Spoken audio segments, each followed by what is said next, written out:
Assalamualaikum warahmatullahi wabarakatuh. Baiklah, perkenalkan, nama saya Insan Pratama, NIM 20120111038 dari kelas 4B Agroteknologi. Baiklah, pada kesempatan kali ini saya akan menjelaskan atau memaparkan mengenai bagaimana cara menulis pembahasan yang baik dan benar untuk memenuhi tugas mata kuliah teknik penulisan ilmiah. Baiklah, dalam hasil karya ilmiah terbagi menjadi dua subbab, yaitu subbab hasil dan subbab pembahasan. Subbab hasil berisi segala informasi yang didapatkan dalam kegiatan kuliah lapangan.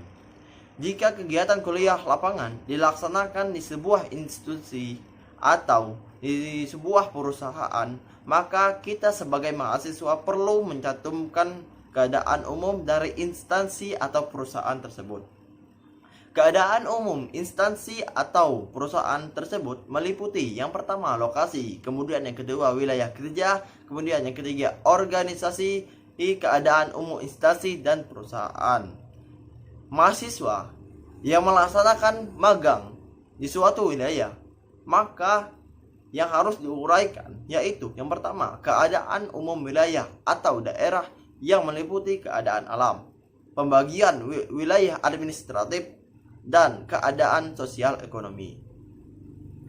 Baiklah, kriteria hasil karya ilmiah yang baik yang pertama yaitu penyajian data sederhana menggunakan tabel. Kemudian data yang lebih rumit digunakan grafik. Kemudian yang kedua yaitu penyajian dimulai dari hasil utama diikuti hasil pendukung. Ketiga, tidak mengulangi menulis angka yang telah ditulis pada tabel dalam teks. Kemudian yang keempat yaitu pelaporan hasil dengan data perwakilan dan bukan dengan data mentah. Baiklah, kemudian pembahasan. Pembahasan merupakan analisis kritis dari mahasiswa terhadap kejadian di lapangan dengan acuan teori-teori yang telah diperoleh dari hasil perkuliahan dan dari berbagai literatur yang ada. Kemudian data empiris yang dimunculkan dalam subbab hasil harus dapat dijabarkan oleh mahasiswa dan diperbandingkan antara teori dan kenyataan di lapangan.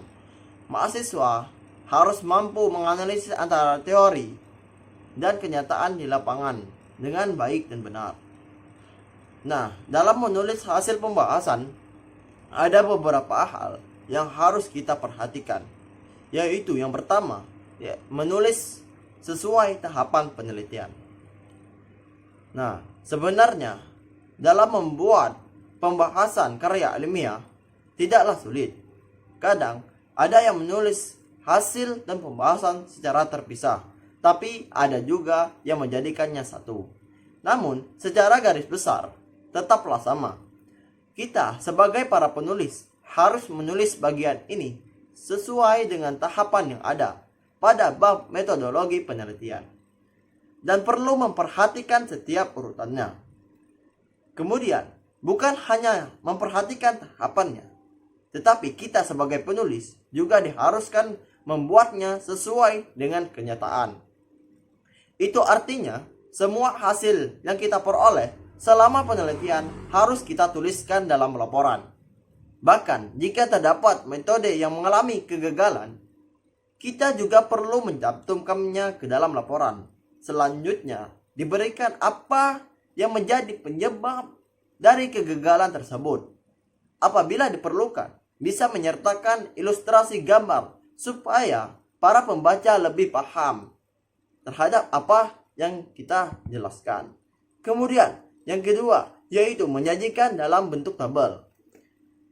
Jika dari metodologi penelitian yang kita gunakan memberikan hasil penelitian berupa perhitungan statistik atau matematika, maka kita sebagai penulis bisa menyajikannya dalam bentuk angka.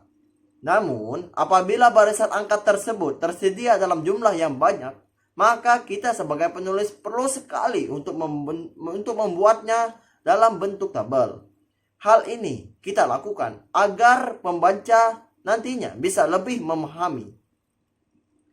Apabila tabelnya melebihi satu halaman, maka kita sebagai penulis bisa memberikan hasil dari penelitian yang telah kita lakukan sebagai bentuk lampiran. Kita sebagai penulis harus berusaha menyajikannya secara rinci dan jelas. Karena setiap hasil analisis pasti memiliki maksud dan makna tersendiri. Sehingga perlu dijelaskan dalam bagian pembahasan ini. Jika sudah selesai, kita sebagai penulis lanjut ke cara menulis hasil pembahasan berikutnya. Yang ketiga, yaitu menulis pembahasan secara lengkap. Nah, bagian ini tidak boleh dianggap sepele. Kita sebagai penulis banyak sekali menulis karya ilmiah yang membuat bab pembahasan ini secara asal. Akibatnya, pembaca tidak mampu menangkap maksud yang kita sampaikan dan tidak mengerti dengan hasil penelitian yang telah kita lakukan. Ada beberapa poin yang penting sekali untuk kita simak dari bagian ini. Di antaranya yang pertama yaitu menuliskan pembahasan dengan lengkap. Kemudian yang kedua, buatlah secara maksimal karena menjadi penentu dari tujuan yang ingin kita dapatkan nantinya. Kemudian yang ketiga, tuliskan keunggulan dari pembahasan yang telah kita buat. Kemudian yang keempat yaitu tuturkan hal baru yang kita temukan dalam saat melaksanakan penelitian. Kemudian yang kelima yaitu kita memberikan alasan mengapa sesuatu yang kita temukan itu penting. Nah, kemudian yang keempat yaitu menyertakan jurnal pendukung. Nah, pada bagian ini bukan hanya pada bab 1 dan bab 2, tapi jurnal pendukung juga perlu untuk disertakan dalam bab pembahasan ini. Kita sebagai penulis bisa menyertakan jurnal nasional ataupun internasional. Mengapa jurnal pendukung ini sangat kita perlukan? Karena yang pertama, jurnal mengandung argumen yang dimiliki oleh penulis harus diperkuat. Jika tidak menyertakannya, tentu banyak yang meragukannya. Kemudian yang kedua, untuk memberitahu kepada pembaca tentang proses saat kita penelitian. Kemudian yang ketiga yaitu memberikan perbedaan dengan penelitian sebelumnya yang telah dilakukan. Yang kemudian, yang kelima, yaitu menghindari menulis kesimpulan. Nah, memang ada beberapa tulisan ilmiah yang menggabungkan antara pembahasan dan kesimpulan. Tapi hal ini jarang sekali dilakukan karena dianggap kurang etis.